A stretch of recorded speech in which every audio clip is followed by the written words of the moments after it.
একটা ছোট্ট মেয়ে ছিল, নাম তার মিষ্টি। সে খুব হাসিখুশি আর প্রাণী ভালোবাসতো।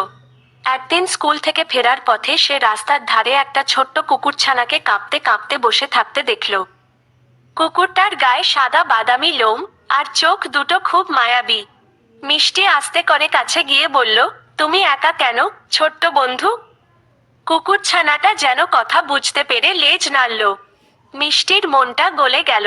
সে নিজের টিফিনের বিস্কুটটা কুকুরছানাটাকে দিল। খেয়ে কুকুরছানাটা খুশিতে লাফালাফি করতে লাগলো।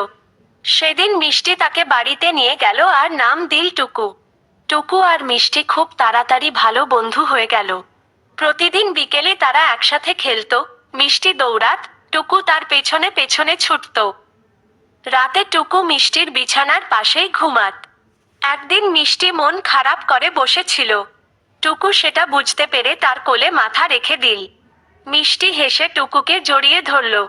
সে বুঝে গেল, একজন সত্যিকারের বন্ধু কখনো কথা না বলেও মন বুঝে নিতে পারে।